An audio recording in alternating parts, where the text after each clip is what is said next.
Hello, everyone. It's Monday, May 17th. You're tuned to THHoopers, Jan Vesley's favorite basketball podcast. I'm your host, Jacob Lehman. With me, I have Josh Rhodes. Not the John Wall draft. I believe it's the Kyrie Irving draft. Oh, the 11 draft? Okay. Yeah. That's true. Where's that 9 pick? That's true. Jan Vesley, NBA bust. And the iconic half-hooper George himself, dancing. George Martin. I'm doing the Dougie, the John Wall Dougie. What's up, everyone? You're doing You can't, the Dougie. computer You can't, finally, Dougie. The computer finally worked. Yeah, we have a little bit of technical difficulties. It's always with me. Normally George's brain lags when I give him the rundown for the show, but this time his computer did. So it was not fun trying to get it going. But I'm the half hooper. He's got the whole headset on now. He's looking great. He's looking fresh. But yeah, hope you guys are ready for a good show. Very play-in themed because I know that's really all you guys should care about because we got a big week coming up. We're going to recap the last weekend as well. And then George's halftime is getting pushed to the end. So George basically has post-halftime. We don't have an actual halftime. Bit of a paradox, but I would George at least some segment because I'm taking a lot of the good points here. So if you guys like what you hear, make sure to follow us at THHoopers, Instagram and Twitter. If you like what you hear, make sure to drop a follow, comment. If you're watching on YouTube, hello. Last comment on Instagram, just some more bots. We got a new one. Beatles Media. Don't know who the hell they are, but they're competing with Empire Records now. So highest bid wins. All right. So moving on. Look ahead. We're going to start with mine because it happened on Saturday. Bucks beat the Heat 122-108 in a preview for the East first round. That's why I picked it. East first round preview, but Heat were locked into the 6th seed essentially. So they rested Jimmy, getting him ready for the playoffs. They rested him on Sunday as well. There's nothing really to take from this game. Like I said, Jimmy rested, so I don't want to dwell on that. But just early impression on what this first round matchup is going to have in store, George. So, yeah, this is going to be definitely one of the more anticipated matchups in either conference, honestly. Rematch of the semis from last year where the Heat instilled the wall defense on Giannis, and it worked like the Raptors did. Went 5 games, which was a lot shorter than we had anticipated. But I'm hyped for this one. I think the Bucks are going to come out on top this year. They're a lot different looking. They're not employing Eric Bledsoe anymore. They have Drew Holiday as that second guy that can get them over the wall offensively. I think Giannis is a totally different player this year. He has mid-range, his 3 points more consistent. Let's see here. Finishing in the post, free throws are definitely better this year. And I hope Bud is off his BS. 55. But I hope Bud is off his BS. They have guys where they can push Giannis to the 5. I think they match up well with the Heat this year. So that's what I'm looking forward to. This game really isn't much of an indicator, like you said, because the Heat's best player was out. But yeah, looking forward to this one. Yeah, Heat are clicking at the right time, although I have switched on to the Bucks bandwagon with you. I don't like that you explained why they're going to be good because we've said this the past 2 years. Giannis has improved. They're different. Bud is different. This team doesn't have their number anymore. Da-da-da-da-da. I can't even convince myself, but the Bucks have convinced me that they're the biggest threat to take out the Nets. So that has to mean they're going to face the Nets, right? And it has to mean they're going to get to the Nets. It has to face the demons first round. Go through the best teams. Yeah. I mean, that's the best way to do it. I mean, you lose to the Heat last year. Show me you're the real deal. Beat them first round. Josh, final thoughts on Heat Bucks first round matchup? It goes 2 ways. Either the Bucks absolutely demolish them or the Heats beat them in a nitty-gritty battle. I don't know which one I lean toward. I still have to think about it, but this will be fun. For sure. All right, moving on to Josh's look ahead. Sunday, like I said, all 30 teams played. We didn't get the fun. It was going to be every team was going to play from 9 to 12. It's going to be 30 games hitting at the same time. The players got angry. They said it's not good for the body because I didn't realize players were playing Pacific time, not 9 o'clock last night. They would have had to wake up and play at 9 a.m. the next day. So it makes a little sense they didn't do that. But it would have been a lot of fun. But we still got a lot of playoff questions answered. First one, Blazers beat the Nuggets at 132-116 to avoid the play-in. But more importantly, keep a roof over at Lord Treesap's head as he bet the Blazers win 42 games, and Dame came through winning 12 of their last 14. Like I said, one of the other teams clicking at the right time. I just realized now this is going to be another first-round preview. So I kind of get a bailout here. We get to talk with the look ahead because this game was nothing pretty. Josh, your look ahead. Tell me what you're seeing from this first round. A little preview. So, fun fact: this is an actual different Nuggets team from the initial playoff matchup. They're worse. Well, I guess so. Yeah, they don't have Jamal Murray. That's a big blow, especially when you're going against the two-headed monster at the guard with Dame and CJ. This will be another very interesting matchup, very high scoring. I don't know how the Nuggets are going to game plan because the Blazers look like they're on fire. Didn't really try this game, but we'll have to see what they have up their sleeve. I'm very curious on how they use. I think Enes Kanter might play a bit more than Nurkic just because of how they put how the Nuggets use Jokic. We'll have to see. But another interesting one, and I'm torn between these two. Yeah, Nuggets slipping as of recent. Not too bad, but they're 6. How did they get the third seed? I don't know. They lost today. We'll get to that in the next. Clippers lost to the Thunder. I wish I could just lob that up as a little transition, but I gotta get Georgia's thoughts here. Denver, Portland. Like I said, won 12 of their last 14, and one of those losses was to the Suns on a ticky-tack foul. So they're Mickey Mouse foul. They're Wait, cooking here. You said Denver or Portland? Portland's won 12 of the last 14. Yeah, okay. Denver is 6-4 in their last 10. They've been resting a little bit, gearing up for the playoffs. But yeah, just thoughts on this first round series. Yeah, I mean, a little bit interesting how we got here. Denver, they knew a loss here would lock them up into this matchup. A little bit more favorable for them than having the reigning champs on their plate. So I'm not going to say they tanked to get that matchup, but, they got there. But this matchup-wise, it's really going to be interesting. I mean, the guard play for Portland might be the outlier here because, if Will Barton's playing, then I have a little bit more faith in them containing that backcourt. But right now, Campazzo and Rivers, I'm not confident in them stopping that backcourt. Jokic, obviously, is probably the biggest mismatch outlier here. I don't think Nurkic will do much to contain him. But I think what's really going to be important in the series, which I know Lehman might not agree with me because of his prior statements, I think Michael Porter Jr. is really going to have to step up here, like 25.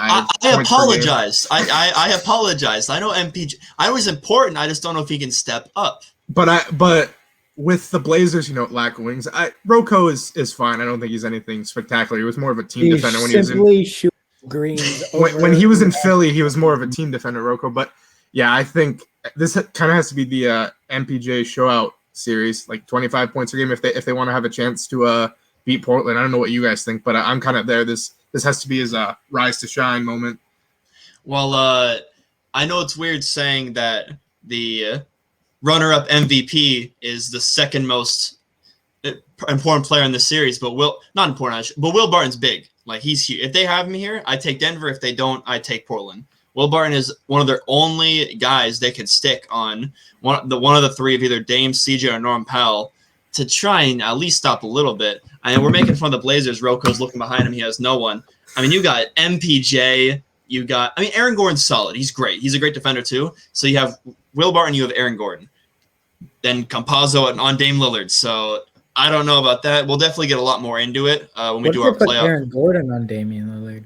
I think Will Barton would be on Lillard, and then Aaron Gordon would be on Powell. That would be my prediction. See, well, they only got two of them, Josh. So, I mean, but you don't want to waste a 6'10" guy on CJ who's 6'2" in shoes. Aaron Gordon's 6'6", isn't he? He's a big dude. No, he's. I thought he was 6'9". Yeah. I'll look it up. We hear you looking it up. Don't worry. Yeah, 6'9". Look at me, right on the money. Yeah. Okay. 6'6". Put some respect on him, man. He's a 4, man. He's a power forward. Yeah, we'll get more to it in our playoff prediction, but yeah, kudos to the schedule makers for we got very last good game of basketball. We got a lot of previews. Only 2 of the 20 teams were locked in their playoff spot before tip off today. Which would I don't know how they predicted. And who is it? Spurs and Philly. Spurs and Philly. Spurs at 10 in the West and Philly at 1 in the East. So, a lot of shifting in the middle. And then George, your recap. Probably, your look ahead. The most important game of today was the battle for the 8 and 9. Most important, probably the best one in my opinion. Yeah, Warriors beat the Grizzlies 113-101 to win the 8 seed and bumped the Grizzlies to 9. I mentioned this on the last pod. Very important, the difference between 8 and 9. The Hornets and Wizards had a similar game like this. 8 gets 2 shots, win or go home, and 9 has to win 2 in a row. So it's a big difference. Warriors took the W. George, thoughts on this one? Yeah, this was a very, very fun. It felt like a playoff game, which it essentially was because, like you mentioned, it had big playing implications here. But one thing I wanted to line up, Dylan Brooks, I'm going to commend him some. I'm going to, give him flowers here. He did about as well as you could do guarding Steph. And I know Steph had like 44, but he was making him force, and he was up in his jersey the whole game. And up until the point that he fouled out, it was tied. And the second he came out, Steph hit like 3 dagger threes, and the game was over. And I thought it was interesting the way he fouled out. I don't know if I would have called that in a crucial crunch time game, but nonetheless, I'm not a ref. Andrew, let me get this out. Is the NBA rigging do you believe they're rigging a Warriors-Lakers first round play? I don't like it. I know it's goofy to say that, but you don't actually believe it, do you? I mean, if you look at that Lakers-Blazers game when it was for who was going to fall to 7, the refs didn't call a goaltend on Portland and left. They didn't call the dunk on AD. They didn't count it, and then they forgot something else, and that took 6 points off the board and a 5-point loss. But no, I'm not going to be a conspiracy. Everyone get your tinfoil hats, boys. I'm not a conspiracy theorist here, but yeah, Andrew Wiggins, he was huge down the stretch as well. He got a dunk to put them up like 3 right when Denver. A tip in, yeah. Curry missed another 3, and I was like, Curry can't. Curry sure my gotta put back dunk. Gotta put back dunk and put them up 3 when Memphis was in the midst of their run. So he's been great for them down the stretch. We talked about it in last pod. His numbers have gone up in these last 15, 20 games. And then just like the do-it-all guys like Jordan Poole, Juan Toscano Anderson, I mean, they were huge for him. They found a lot in those 2 guys. They're G Leaguers, and they're contributing a lot as well. So, yeah, that's basically about it with this game. But, yeah, it'll be interesting to see, if Golden State doesn't win, this could be the team they play again. So we'll talk about that later, though. Anyone else on the Warriors roster you want to talk about? Because I feel like you missed a few. What, Draymond? You want to take Draymond? You only named about 10 of the 15, so I wanted to see if there's anything else. Josh, they won. I had to talk here. about them. Were you able to catch this game, Josh? Because this is probably the best game on today. Only game you can really talk about from the games for this weekend. Toward the end, yes, but not not too much. I guess I'll talk about what you were talking about, the rigging. I don't think it's really like a I don't know. I think there's just kind of like faulty reffing, just kind of what's been going on all year. Like we've kind of had some of these weird like calls and like weird concerns that I hope doesn't translate into the playoffs. But I don't know. I think the Warriors got it done. They needed to. Andrew Wiggins played really well for them. I think he's a big X factor for them if they want to make a run, especially if they end up playing Utah or Phoenix. But yeah, it's kind of coming together that Steph, as good as he is, there are going to be some games where he's not a superhuman, and some of the other players really got to step up. And thankfully, George named their entire depth chart, so I don't have to do it. So, yeah, I think Wiggins, I don't think he'll show up in the play-in games, but if he does, it's going to be a 30-piece. He's not just going to have a quiet 20 on good shooting. It's going to be either a loud 30-piece or he's going to stink up the gym. Someone's going to say LeBron Wiggins, and it's going to piss me off. All right, so those are the look-aheads. Now just quickly gloss over these. So Knicks beat the Celtics 96-92 to secure the 4th spot. Celtics were locked into the 7 seed, I believe, pretty early on after this game. Wizards beat the Hornets 115-110 to slide to the 8th spot. Hornets lock in the 9, very similar to the Grizzlies-Warriors matchup. And then Clippers lose to the Thunder 117-112 to get the 4th spot. George, you're laughing, so let's talk about the Clippers here. I'll give you 1 minute like I do Laker games. Talk about the Clippers, what you're talking about here. Yeah, so very interesting strategy they've gone with the past 2 games. They sat basically everyone, PG, Kawhi, Rondo, Morris, Terrence Mann. I mean, basically Nick Batum, everyone in their starting lineup and some of their reserves. Ivica Zubac played 3 minutes in their second to last game, 1 minute today. I don't know if this was some incentive for a contract clause or something, but it's very clear what they tried to do here. I don't want to be like, oh, they ducked the Lakers, but I mean, they're out of the bracket if the Lakers win their first play-in game. They won't see them until potentially the conference finals. You know, they've never been to one. Maybe this is what they're trying to do. But it's interesting. I've never seen something like this with 2 games left. They rested them back-to-back games when they didn't have a seed locked up. So I thought it was interesting. I don't know if it was part of their plan. But now I don't think they care. Well, so if you think about it, they're either get the 3 spot and play Portland or, like you're saying, the Lakers, or you get the 4 spot and play the Mavericks. You have home court either way. I mean, if you want to take it a step further, maybe they're less scared of the Jazz than the Suns. Like maybe it's like that. Maybe it's like that. So I mean, it'll be interesting. I mean, they're gonna have a pretty lengthy layoff from when they last played, but I do understand that Kawhi and PG weren't the most healthy going into this final stretch of the season, so that could be why. It was weird that they didn't play like any rotation guys. Like they were playing a guy named Jay Scrubb and Patrick Patterson 30 minutes a game. Scrub? That's his last name. Scrub. Oh, whoops. It's JAYSCRUBB. That's his last name. But yeah, they were playing like garbage time guys. So I don't know. I'm not gonna. Josh, I don't want to hate comment on the Knicks Celtics game or the Wizards Hornets game. Not really. I think the Wizards are just continuing their tear. Like I mean, the LaMelo Ball thing was kind of funny, but with the Celtics didn't play anybody. They were locked into 7. They had I think Romeo Langford started, and I mean I don't even know if he might start in the playoffs. They're down so bad in rotation. Playoffs? We're talking about the playoffs. But for the play-in, yeah, I mean the Knicks barely did what they had to. I was still worried about fatigue, but those 2 games weren't very interesting.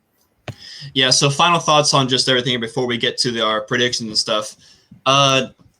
Thoughts on playing? I know, Josh, you brought up you're the first person I heard say it, and then it's been going around a lot. You just want the 8-9 seed as a play-in. Yeah, and if they want to top still 7 do set, and then the 10 just 10's too no. much.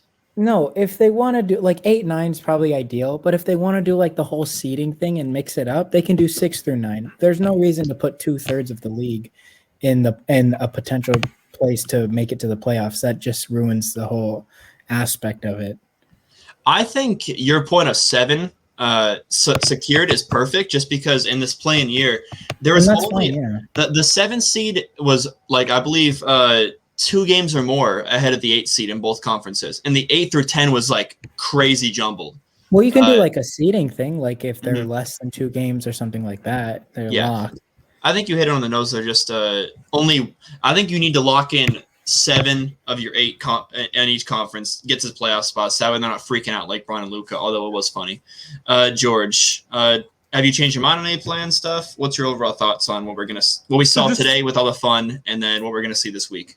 The general idea of the plan I've loved. I mean, look at like all we've had to talk about with standings and all these teams trying to manipulate standings, and just how many meaningful games we had here down the stretch. But like Josh said, I think it should be 1 through 7, and you play for 8 and 9 possibly. And it also should matter on how far back you are, because look at the Spurs here.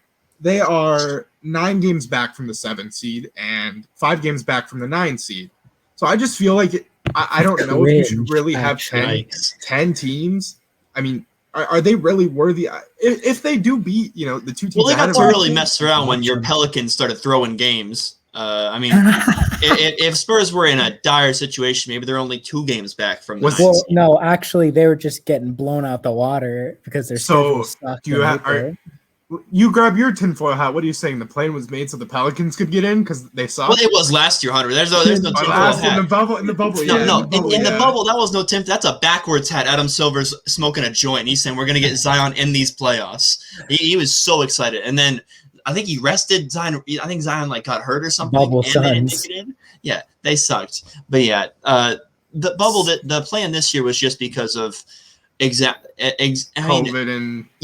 There's going to be a lot of injuries. It was. I think I don't think they anticipated the injuries, but the top 8 in each conference there's no Mickey Mouse teams there. Like there's no 10 seed that's they would have been 4 seed if they were healthy. The top 8 teams, especially because the Wizards got in there and the Warriors got in there. Josh. We should what's it called? I don't know. Maybe we'll save this for an off season where we should kind of restructure, because for the last I agree almost decade, the bottom of the East under 500. That's kind of disappointing. Yeah. The East has never been up to par with the West. It's the Eastern Conference. One thing, just to wrap up here, when you have a huge sample size of 72, or potentially if we get back to 82, and you look at over that whole course of the season, you have a team that's 5 games back. Are they really deserving of a chance to get in? Like, I don't really think so. And they're already, they were vastly under 500 in the Spurs. But if you're a game or half a game out, with at least within 2 games, I think there's a little bit of an incentive to try and get them in because, I don't know, it makes it more competitive. Maybe, if they keep up in the last half of the season and get close, then you give them a chance. But I mean, the Spurs, they went on a huge losing streak, 5 games out. I don't even know if they deserve a chance. Not trying to like crap on them, but I don't know. I'm not trying to start a dialogue. I still want to wrap this up. But George, do you think it discouraged tanking that 20 teams out of the 30? I definitely think it definitely discouraged it a little bit less. I mean, if you just look at I even think at some point the Warriors were 10, right? 9 or 10. The Warriors were 13, I think, at one point. Then they started rattling them off. Well, I think with 2 weeks left, they were 10 or 11. Yeah. I think in a normal season, Steph is probably shut down. And you look at the Wizards, I don't think Russ would have gone haywire as he did, because he wasn't really healthy all year. I don't even know if he tries. I mean, they went 20-5 or something crazy in their last 25. So yeah, I definitely think it discouraged it a little bit less. And at one point, even a team like the Raptors, they were in it up until the last few games, and they were. Let me check here. They ended 12th. So, I mean, it definitely discouraged it less. I don't know as a whole because you got teams like Oklahoma City that lost 2 of their, they won 2 of their last 20. But for most teams, yes, I would say so. Josh, take us home here. Did it discourage tanking? No. It didn't really change my thoughts. Thanks, Greg Popovich. I mean, the bottom, OKC and Houston, they were still throwing games. I agree with George, Russ and the Warriors. They should do something for the bottom, consolation prize. Play into your first overall pick? Extra draft pick or something like that. That should be that's an off-season topic, yeah. I don't know if I like every that. Team in the lottery, you have to play. And okay, well, let's be real. The Pelicans would probably win that all. The Bulls would. Actually, the Kings, but anyway. Oh, okay. Off-season talk. All right, moving on.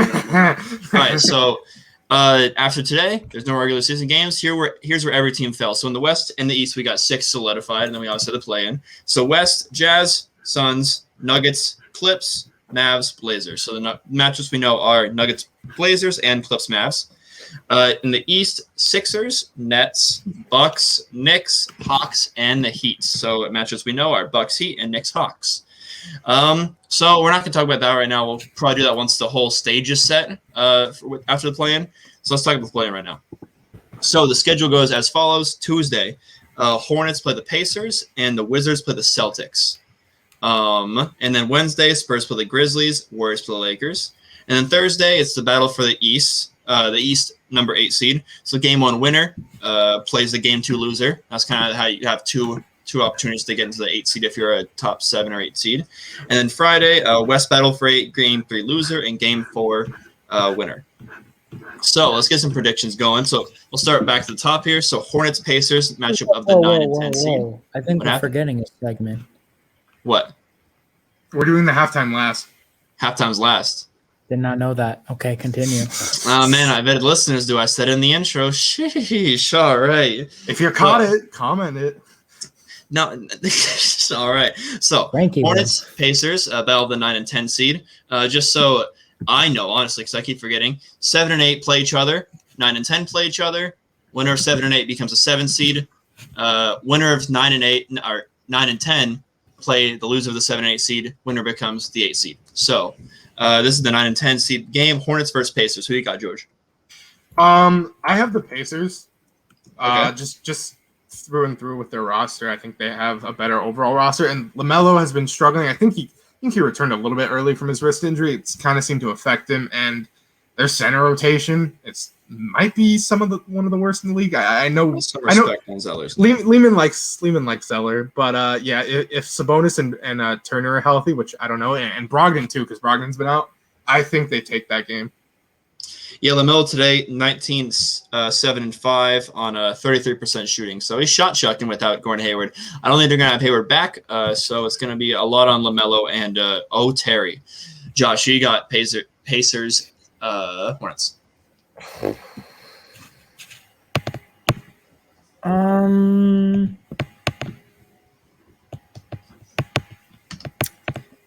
Hornets. I'll take the Hornets on You're this gonna one. swerve. You got the Hornies here. Why? I will take the Hornets just because I think that Terry Rozier will kind of step up to the occasion because this is kind of where he fits. This is kind of where his like origin story began. They were like this team. Oh, they had nobody. They're gonna get upset by the Bucks. They didn't have too much. And now, while he doesn't have as good of a cast as he did against the Celtics, he still stepped up big. And I feel like this is kind of where he shines the most, just in this like little underdog, underappreciated position. I feel like LaMelo will show up. Miles Bridges will probably get some highlights in. And I just think the Hornets will get a lot more riled up than the Pacers. And I feel like in this case, the more exciting team is going to come out. You make a lot of good points there. PJ Washington is playing center for them right now with Cody Zeller off the bench. Which, to be fair, I'm honestly fine with if they play Sabonis at center. I really like PJ Washington. Sabonis will be playing center. There's not going to be any Brogdon. There's not going to be any Turner. I'm totally fine. PJ Washington has incredible wingspan, and I think that he's able to get boards, and that's why they did the situation, because Sabonis is not going to be able to keep up with a 5-man fast break that the Hornets like to run. Well, I'm taking the Pacers because there's not going to be any fast breaks against Indiana. They're going to give it to Sabonis in the post. He's going to have 30 That's and 15. True. Fair enough. And there's going to be PJ Washington on him, cool wingspan. You're getting 30 on you because Sabonis is a very good post player. Sabonis is undersized for a center, but he's got the fundamentals there. He's a very strong, sturdy, trunky guy. So I have the Pacers in that regard. All right, so we got me, Pacers, George, Pacers, Josh, Hornets. We'll keep those receivers. Wizards, Celtics. I'll go first because everyone knows who I have. I have Russell Westbrook and the Wizards in a pretty easy game. Josh. Boston. I gotta go against I think Jason Tatum's just gonna go wild. It's a Jason Tatum game. I don't think anybody they put on Jason Tatum is gonna, while Russell Westbrook's gonna do his thing and Bradley Beal will probably do his thing. I'm pretty confident Marcus Smart will do a good job, and I think Jason Tatum scores at least 40. We need Beal healthy from the hamstring. He's suffering. He was hurting again today. He really wants to play because he's Bradley Beal and he's super cool. But he kind of tweaked the hamstring again. So if he's there, I think it's pretty easily. If he's not, I think Russ can definitely get a winner go home game. I'd take Russ. George. I'd agree with you. I just think Russ with a chance to play the Nets, especially in that first round. Yeah, I want that series so badly. I need that series because they played him well all year. I think they beat him 5. I think they beat him 2 out of. Get out of here. They beat him 2 out of 3 times in the regular season. I don't know if they were fully healthy, but Russ in a winner-take-all game, I like him in this environment, in this matchup. You know, they were healthy, Josh. They just weren't good without your buddy Harden. Hence why they weren't healthy. That's not healthy. That's not making the trade yet. No Harden. No, but listen, they do this every year. Oh, Russell, here he comes with a full head of steam. 5 games. Every time he wins 1 game at home and everybody goes crazy. All I know is protecting the rim. I know is going to do it. I believe who's guarding Durant? Who's guarding Kyrie? Who's guarding Harden? Go ahead. Tell me. Davis Bertans. That's going to be a 2-7 matchup there. Because I know Wizards are going to win one of these, but I need them to win the first one. Like George said, I need Wizards. I need Philly. I need Wizards Nets. Philly might sweep them. We need that. Okay, so again, Josh is the only one swerving here. I believe me and George have Wizards, and Josh has Celtics. And we have Celtics. Lehman and I are on the same wavelength today. That means that I'm not going to have a good show next week. I don't think George has ever been right about. I don't think he's ever swept a prediction. One of these teams are losing. I'm very sorry. I'm good with my Bucks prediction this year.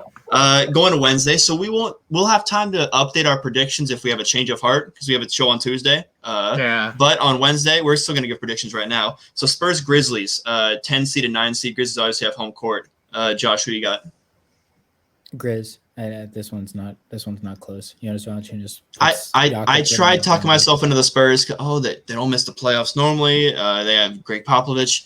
They're just gonna. The Grizzlies are gonna dance all over them. It's not gonna be pretty. The Grizzlies lost to the Sun C team the other day, so I don't see a chance from a healthy Grizz team. And I think Ja plays a lot better in this matchup. You mean the Spurs? I was like, oh my gosh, he's convincing me. No.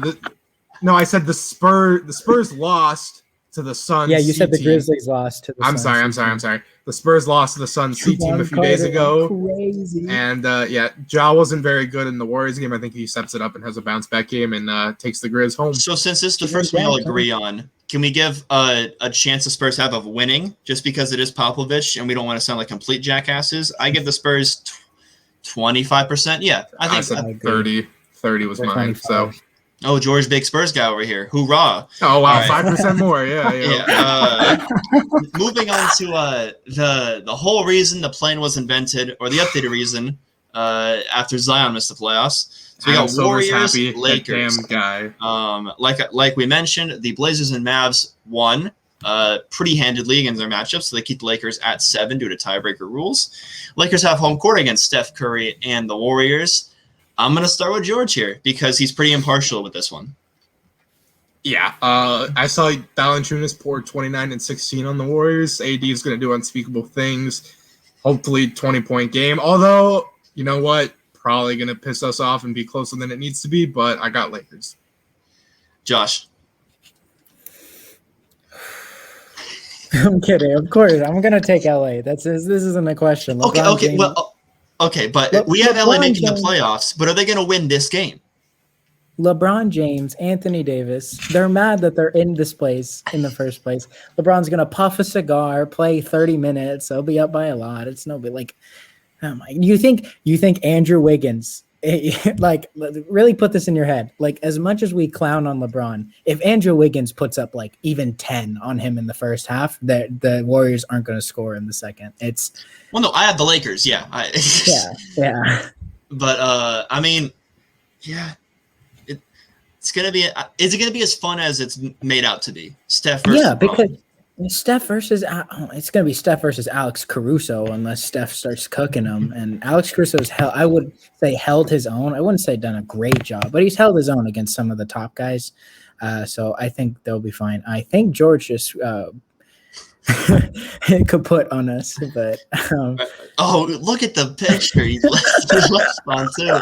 Oh, Dios mío. Okay. When we got his prediction, like I said, he's very non-biased with this series. But he'll probably leave. He'll come back. So we'll talk a little bit.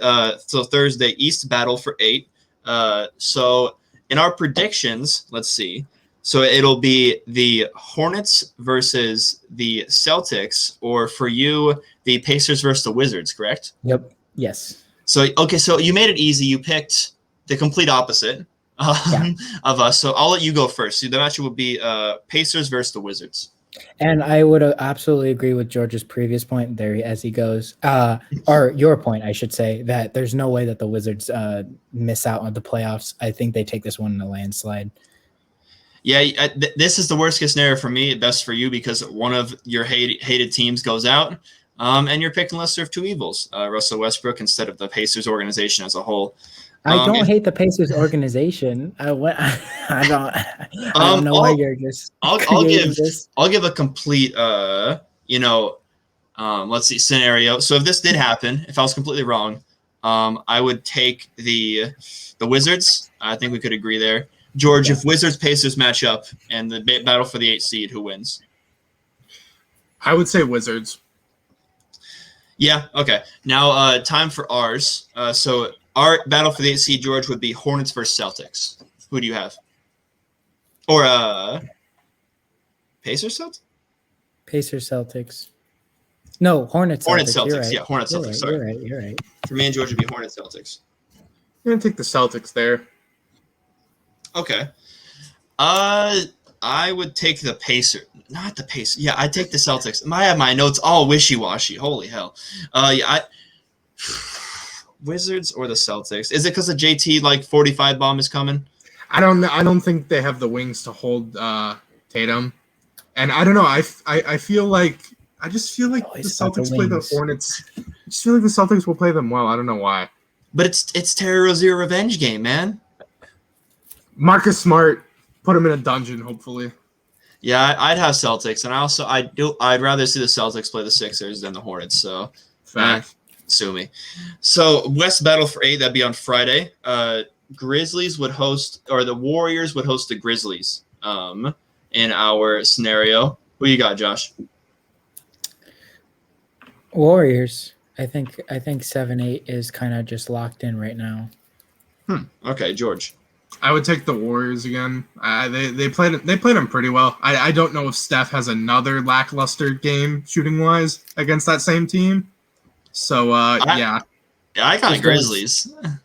I know you do. I have Warriors missing the playoffs. That would be if Dylan Brooks doesn't foul out, they win. That's how it goes. Okay, Steph Curry's going 3 of 20. Again.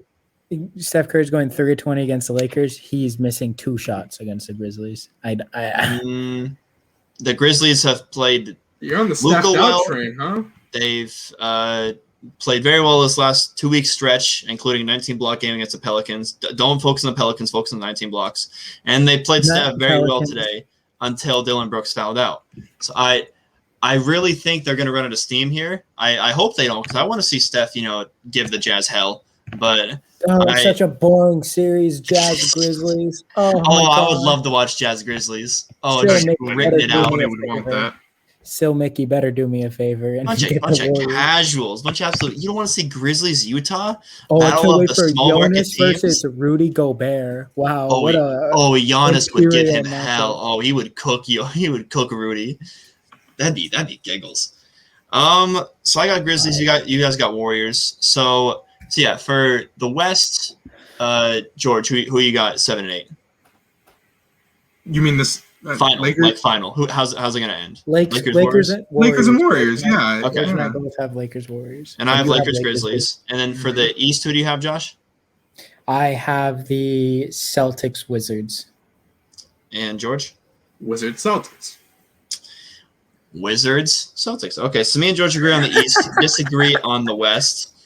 Oh gosh, we agree. 3 of 4, baby. 3 of 4. All right, before I get all nauseous, George, what's your halftime? Alrighty. So end time, honestly. I mean, we're coming up on this. First, I'll start with the incoming Hall of Fame class 2021. So they just announced it yesterday after the old Hall of Fame was inducted. So we have 4 players, a few coaches, and some WNBA players. The NBA players are Paul Pierce, Chris Bosh, C. Webb, Ben Wallace. Coaches are Rick Adelman, Jay Wright, Bill Russell. God bless Bill Russell. I hope he's able to make his speech. And WNBA, he's already in there as a player. As a coach, yes.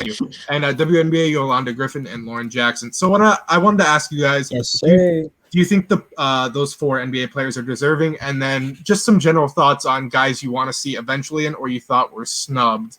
So open floor here. Lehman, I'll start with you.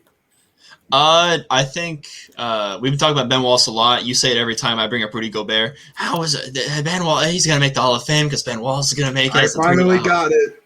Yeah, so Ben Wallace is the most exciting one there. Also, Chris Bosh. I believe he's an 11-time All-Star, and he was cooking with the Raps, and he went to the Heat. And it was one of the first big threes. They were voting all 3 of them at the All-Star game. So he kept his production up as a Heat player, although he took that infamous LeBron third wheel. He was the first LeBron third wheel because he chose D-Wade over him. But and then Paul Pierce, love him or hate him, the dude's a bucket. Just try guarding him. 2008 Finals MVP. Not because of his career, I'll tell you that. Yeah, he won Finals MVP on a team with Ray Allen and KG. In the series against the Lakers with Kobe and Powell. So I mean, it was. And he also messed his pants. So I mean, go in my book. I have a tinfoil hat for that one too. There's no tinfoil hat. He said he messed his pants and he had to. There's no tinfoil out there. And then Weber, it's called the Basketball Hall of Fame, not the NBA Hall of Fame. And that Fab Five in Michigan. Yeah, you would know about that. Shout out Mary Martin. But I mean, yeah, very deserving class. I don't know too many of the snubs just because I get all mixed up as far as like when people are due to make the Hall. But very deserving class. Bill Russell's a coach. That's funny. Yeah. But yeah, that's all I really have to say there. Josh, let's hear what you have, and then I'll name some guys who I think should be in that are eligible. I think every year has snubs. I mean, like, it's a yearly thing. Some people are going to get it before others. I really like the Ben Wallace thing because it finally starts. I think the world is finally starting to realize how impressive his mid-2000s campaign. Like, it's a defensive that's a defensive era. Like that's the worst offensive rating in basketball ever. And the fact that he was like the top guy is just like a crazy thing. I don't think people are really absorbing that. It's starting to hit some people in the head now. So that's probably my absolute favorite thing that he's in the Hall of Fame. But other than that, I mean, I'm fine with it. I don't see any issue. I like the Chris Bosh thing a lot too. I think that his heart kind of helped him a little bit, or the blood clots. But Chris Bosh is a lot of a glue guy sort of team player. So I mean, again, no complaints. Yeah, I think Ben Wallace more blocks than points and more steals than turnovers for his career. That's insane. Also, first undrafted player in the Hall of Fame. So that's pretty cool. Yeah, so I was definitely most glad to see Webb in there. It's been a decently long time coming. Yes, Josh, keep mocking him for the timeout. Yeah. Funny. Yeah, love seeing Paul Pierce, Ben Wallace. Unluckiest man in the world, Chris Webber. We saw someone calling for timeout. I don't know. Injured, timeout, rigged series. Some people say Rob Pelinka. The first ever Mickey Mouse series involved Chris Webber. But yeah, I've been advocating for Ben Wallace, 4-time DPOY. I'm thankfully he's in there now, but that probably means Rudy Gobert is going to get in there. No, so that's not great. Ben but Wallace is 6'9", man. Rudy Gobert's 7'4". If Rudy Gobert was Ben Wallace's height, he'd be flipping burgers in France. But guys who I thought that I want to see in soon, I guess. Big Shot Bob, Robert Horry, who Rudy T advocated for in his Hall of Fame speech. A few other guys like Chauncey Billups, Sheed, AC Green. Amari's not in yet. Sean Marion. Amari will get there. You hit with the first two, Chauncey and Sheed. Did you say Robert Horry? Did you say AC Green? The Iron Man? We can't let everyone in here. We can't. But, the two suspect ones you named were Lakers. Robert Horry probably will get in there. I don't know if he's got Bill Laimbeer these days. No, not Bill Laimbeer. No. Bill Laimbeer's just one of those guys that you remember, but not the Hall of Very Good. That's an open court conversation right there. God, I love open court. Do you want to tell us what open court is?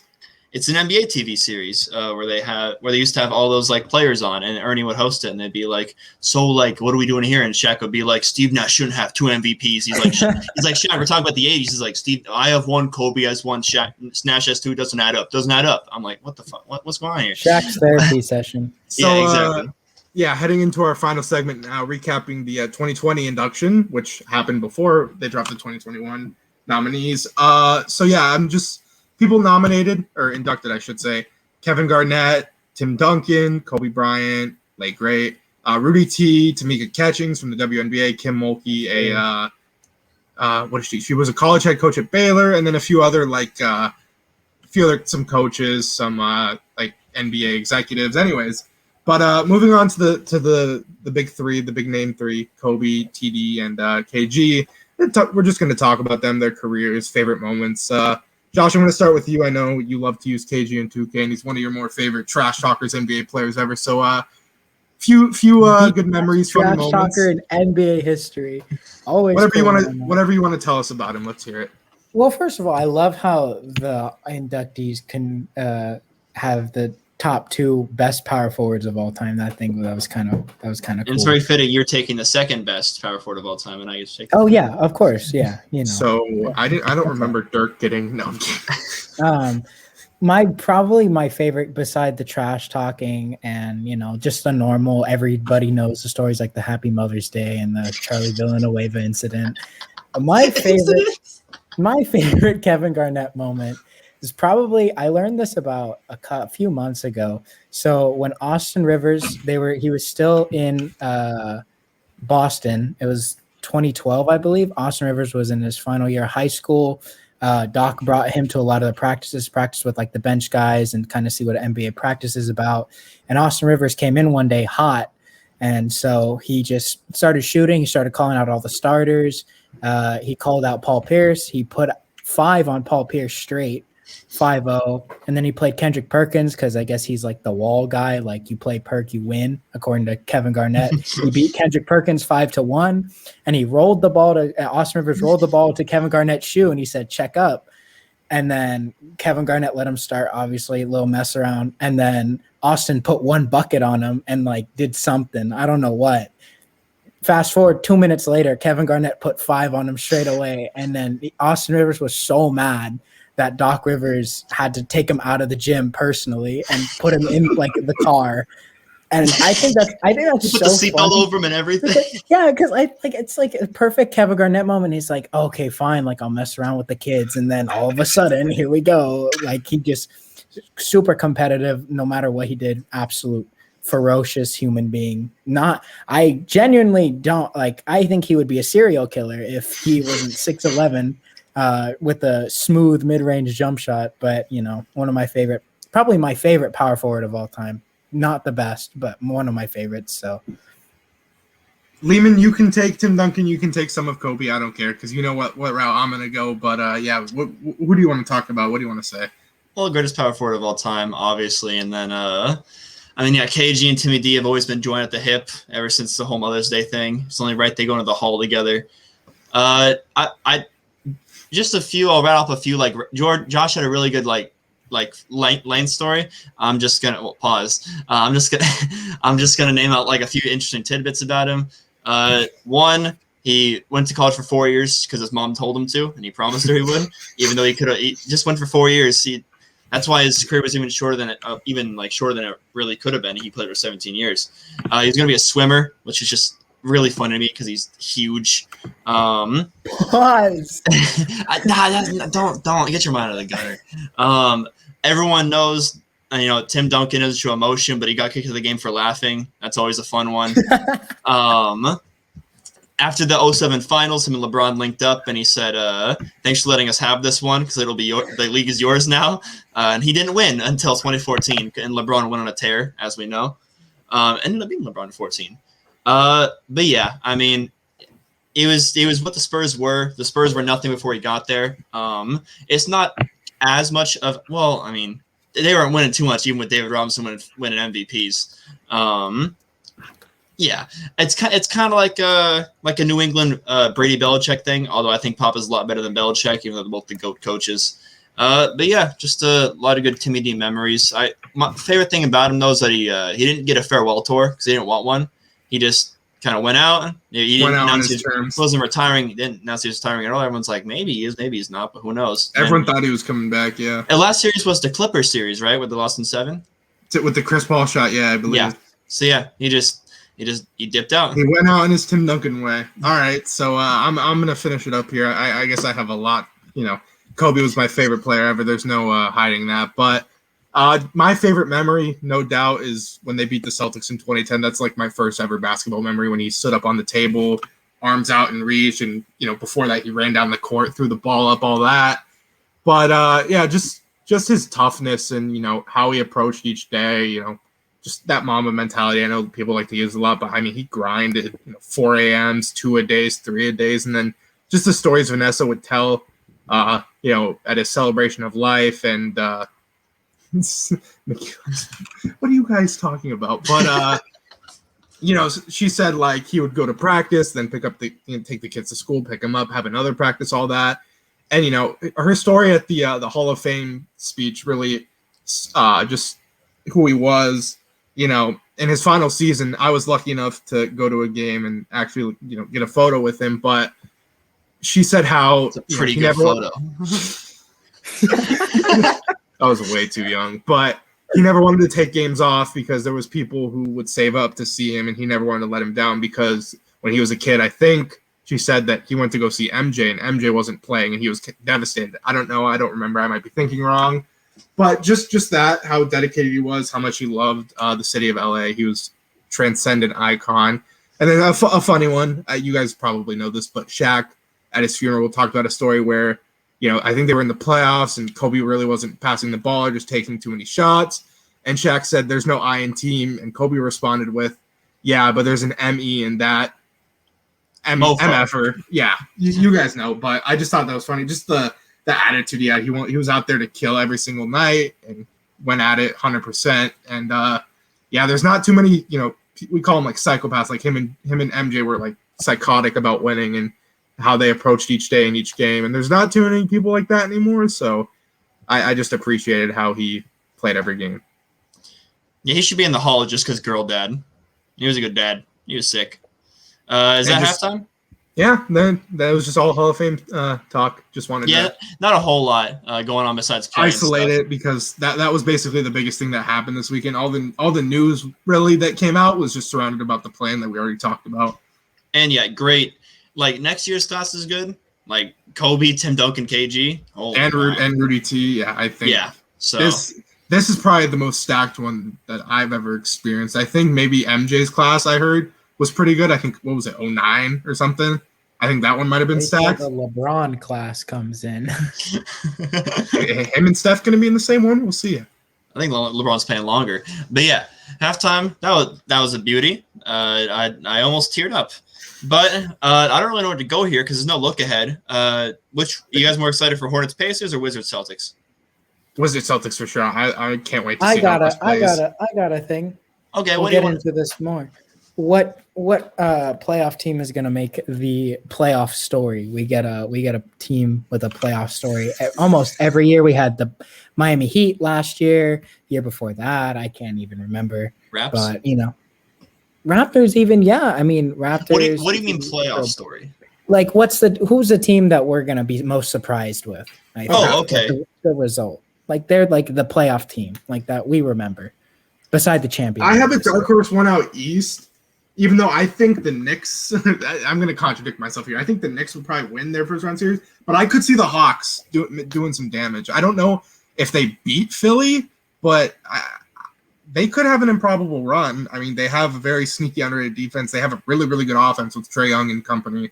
So maybe they could do something impressive. I think a team that we'll remember has to at least make the conference finals, and I think the Mavs aren't likely to, but they have a path to. If they beat the Clippers, that's the start of a story there. And then they draw the winner of Jazz and the 8 seed. And I know we're all Mickey Mouse and the Jazz. I'm a little bit more of a believer, but I think I'm predicting the Mavs. Either Mavs or Blazers, because Blazers could take down the Nuggets in a rematch, beat them again, like they did a few years ago. And then they would play the Suns. Yeah. So either two of those teams. Or the Lakers. Yeah. So, they play Lakers. Yeah. So, I mean, it's one of those two teams. Anything else before we wrap this up, guys? Nope. I think we hit it pretty well in depth. All right, let's call it then. That's going to do it for tonight's episode. Thanks for watching or listening. Make sure to subscribe if you're watching on YouTube, or follow us on Instagram and Twitter at THHoopers. Josh rocking a Hornets shirt right now. He has them missing the entirety of the playoffs. I might change my mind. Front runner. Besides that, thanks for being an OG, and everyone take